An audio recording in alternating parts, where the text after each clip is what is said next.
talk too much about men dying at work. No, that's not what I said. I That's think what you that's just that's no, what you just said. I think that's an Okay. oversimplification of my statement. Okay. What do you think would be better issues to focus on? I think that we need to focus on the things that are actually impacting Americans, like access to health care. Like I said, mandatory maternity leave and paternity leave. I would love if men got the opportunity to spend more time with their children and bond with them. I think that we need to address the housing crisis because now in the US, dual income educated households cannot afford to buy a home in average on average in US cities. Like we have from healthcare to housing to childcare, we have so many issues that are worth talking about. Well, if we're going to go into maternity leave, that's again, you want the freedom to have kids and you want the company to pay for it. Yeah, like every other developed nation, because every other developed nation recognizes that the more that you invest in families, the better off you have, the better off. What's up, YouTube? Today we're covering Pearl's debate with a feminist who, well, pretty much revealed to the entire planet she really does not want gender equality the way how the feminist movement keeps saying that they do. Let's get into it, everybody, shall we? As a whole. Yeah, women aren't really having kids. That's incorrect. 1 out of 3 women has had an abortion. 1 out of 4 will have an in their lifetime. So it's a different statistic. Okay. 1 out of 3, 1 out of 4 women have 1.2 kids, 1.5 ish. Yeah, and 1 out of 4 women will also experience sexual assault in their lifetime. Do you want to talk about that, or We can talk about it. What's sex? what is sexual assault? Why don't you tell me? You brought up the stat. You brought up the topic. I'm I letting you think that go. it's interesting that I have to describe what sexual assault is, but essentially, sexual assault is any like unwanted physical. I'm trying to think of a good way to describe this. So, in a nuanced way, because it could be a violation of your bodily autonomy, essentially, is what it is. Okay, so who decides if they felt violated? The victim. Okay, so it's up to the discretion of the victim because some people are more touchy than others. Okay, so let's make a note here. That is not the definition of sexual assault. Also, the feminist in question literally just fully admitted that she believes sexual assault is whatever a woman says it is at the time. Yeah, that's literally not the definition. And personally, it does not surprise me that so many of these women that will call themselves feminists don't really know what sexual assault actually is. What I do find surprising is she's revealing that to the entire planet without a care in the world. Quite literally. I'm going to say something's a violation and some people would say something isn't, right? So I just find that interesting that your automatic response is to belittle the experience of the victim. Okay, you can find it interesting, but I'm asking you a question. So could you answer it? I believe women and I believe victims. Okay, every victim? So every woman you believe? Again, nuance, Pearl. So if we're talking about things on a population level, and if we're talking about 1 in 4 women will experience this, then no, I can't say every single one because we're talking about millions. Okay. But the majority of them, yes, I believe them. Okay, so how did they get this number? You brought up the stats. I'm asking you, how is it a survey? It's multiple surveys, but yeah. And then so we're just blindly believing what they say. How many filed a police report and actually convicted the guy? So do you have any idea of how emotionally taxing it is to go through a criminal case? And not only that, not only filed a police report.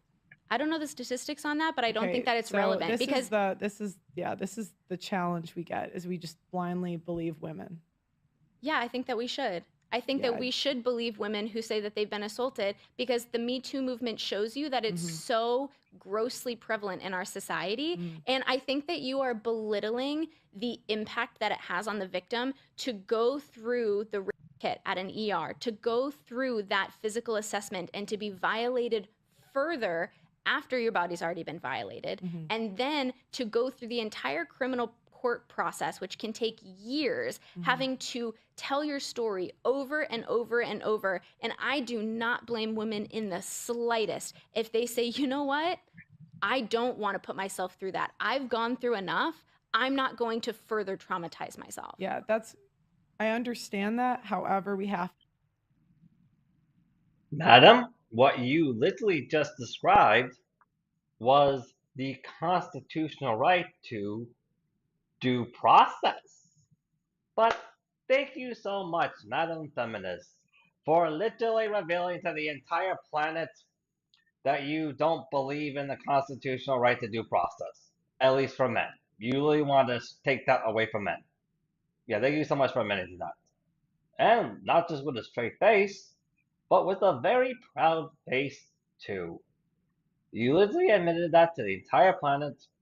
You want to take away men's constitutional right to due process. You just admitted to that. And so if you're going to tell me a story, we have to go through the evidence, which is only found in criminal court. I disagree. What do you mean you disagree? You think we should just blindly... Okay, like how far do we take that? Do men lose opportunities because a woman has a story and she didn't file charges? I think when women go on social media with no police report and tell stories where it's easy to identify the man, should they be allowed to do that with no repercussions? This would happen all the time. To like me, when I was on my show, I interviewed 1,000 people. Women rarely file police reports. Yeah, and because usually, it's traumatizing. Yeah, no, but what I found was a little different. I used to kind of be more like you, where I would, you know, when a girl... Find nuance. Not that, but... Express empathy. Not really. More so, usually I would think that women were telling the truth. Like when they would tell me someone abused them, someone assaulted them. The problem is, if you ask a couple questions, a lot of times their story falls apart. I'll give you an example. So there is a woman who said she had an abusive ex-boyfriend. She comes on my show and I asked her a couple questions. I said, okay, did you file a police report? She said, no. I said, okay. Comes to find out, she said that he shoved her down the stairs. That was her story. So I asked her, I said, okay, how did this like come up? Like, how did this situation happen? And it turns out she was actually trespassing. So she wasn't supposed to be in his house, and he kept asking her to leave and she wouldn't leave. She had a romantic relationship with this guy and she was trying to fight with him in front of his kid. He didn't want to fight in front of the kid. He ends up pushing her out, not trying to push her down the stairs, but he's trying to get her to leave. Does that make sense? Mm-hmm. And she claims abuse. I think that's a little bit overblown. Would you agree with that in that specific story? So that is anecdotal evidence. No, I know, that's totally fine. That's totally fine. But I'm saying in good faith, could you agree with me? I want you to understand why I think this way. I will agree with the premise that these are complex issues that should be looked at holistically. Totally fine. And so I think that it's interesting that when I bring up like believing women, mm-hmm. I'm ultimately saying we should believe anecdotal evidence. Like we should believe women's account of what they are experiencing, especially when these stories are corroborated on a population level. Mm-hmm. And then in counter, mm-hmm. you give me anecdotal evidence that totally fine. I totally understand, but I just want you to go with me on this, and you can disregard it later. Okay? That's not how you totally fine. But I'm asking you, in that case, do you agree with me that that was overblown? No, because I don't know the details of the case. It's a he said, she said. I know, but can we, in good faith, just agree that I'm telling you the truth? It's fine. I agree that you're telling me the truth, but not that you've been told the entire truth. Okay, but assuming those facts are correct, would you agree that's overblown? Assuming those facts that you gave me are correct, yes, in that one particular instance, sure. Totally fine. What I found, and I'm just explaining how I came to these conclusions, was that normally when I would ask women to give me more details about their story, there was something they left out that, like, many times women would say he hit me, but she hit him first, and they would leave that out. Sorry. We had a woman who started the first men's abuse. Her name's Erin Pizzi. She started the first men's abuse center in the UK. And she dealt with both men and women that were abused. And most abuse is mutual, meaning they're hitting each other.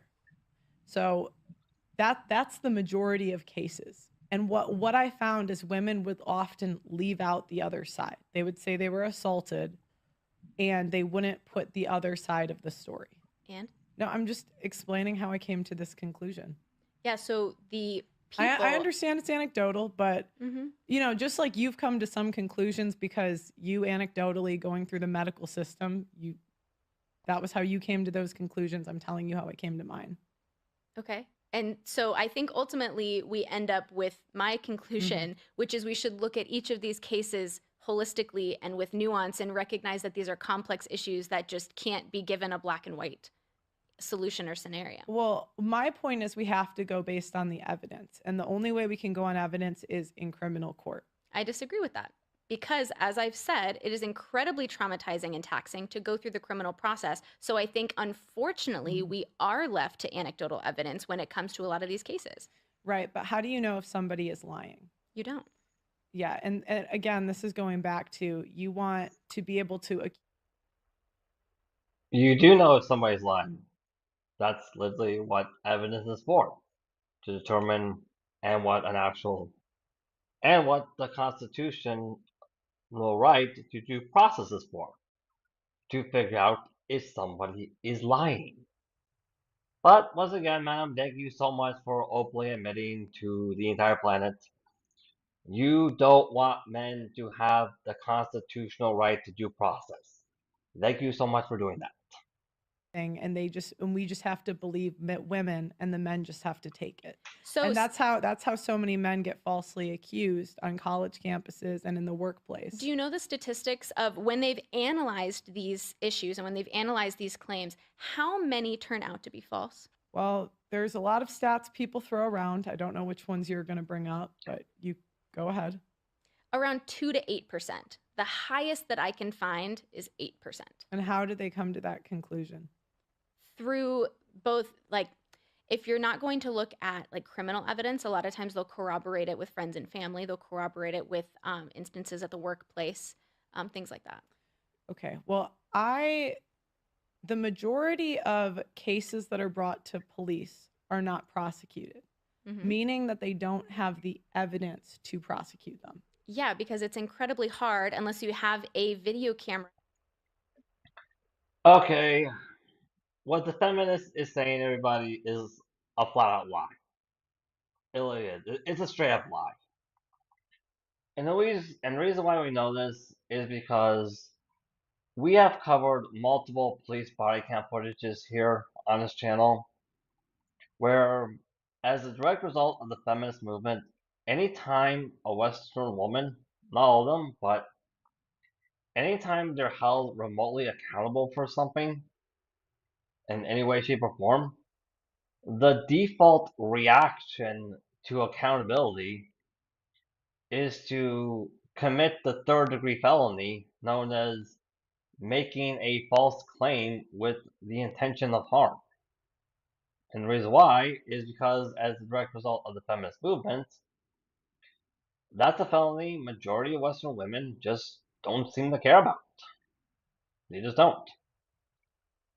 As for dealing with allegations of sexual assault within the work location or at colleges, I strongly believe that HR shouldn't take those cases. I believe if those cases were to be brought to HR needs to tell the woman, hey, you need to take this to the police. We can't handle this for you.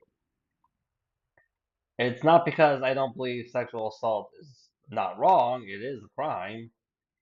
It's just that we've already covered on the channel multiple times that if a company takes up that complaint and the guy says, hey, I didn't do this, and now I'm going to hold you accountable for punishing me when I didn't do this, well, doesn't matter if he holds the company accountable in a court of law or on social media.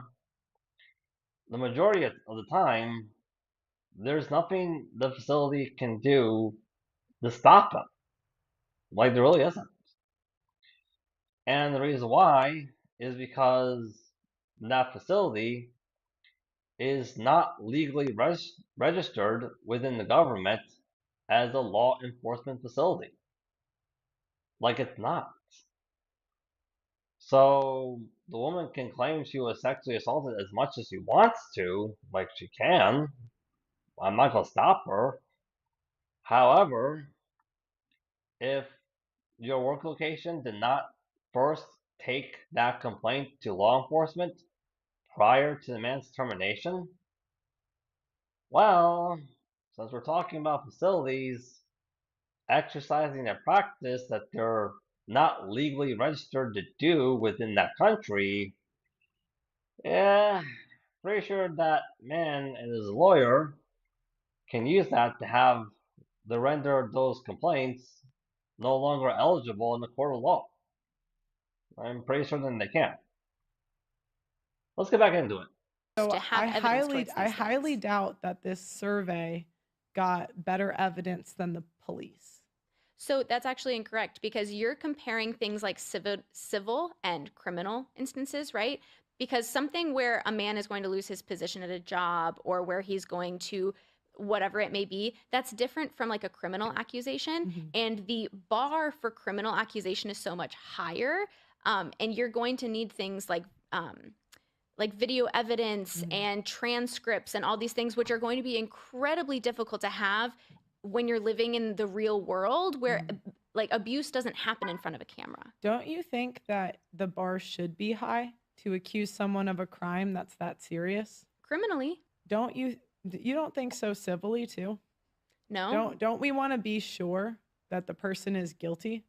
Well, like you say, I live in the real world, and it's just not realistic to have that amount of evidence when a lot of times abuse happens behind closed doors. Where are you going to get the evidence from? Easy. If you're getting hit by a guy, you're gonna have a black eye or something. Are you crazy? Do you know how strong men are? Also, Holy shit. Like, I'm serious. Like, I played sports and I got elbowed once by accident from a guy. And I had a black eye for weeks. It's simple, easy. That's If you're getting number beat by one- a guy, you are going to, there's no way you will not have marks. physical abuse is only one kind of abuse. First of all, there's many different kinds of abuse. Second of all, men are a lot smarter than that, and a lot of them know to not leave visible evidence. But What percent of men do you think are abusive?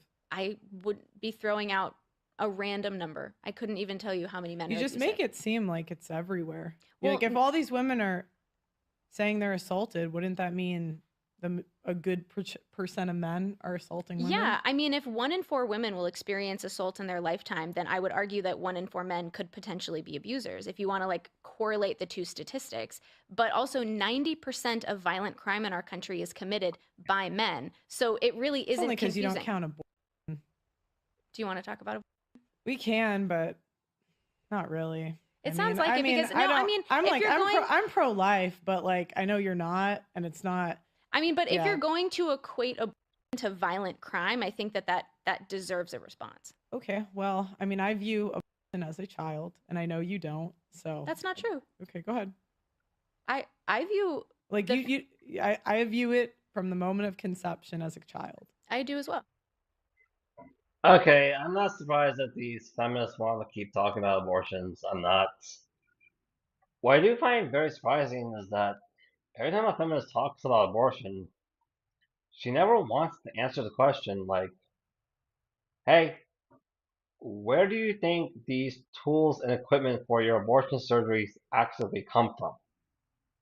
Like, who do you think is manufacturing that equipment? Like, who? Also, I've been working at Harvard Hospital for a long time now, even when Roe v. Wade, even before Roe v. Wade was removed.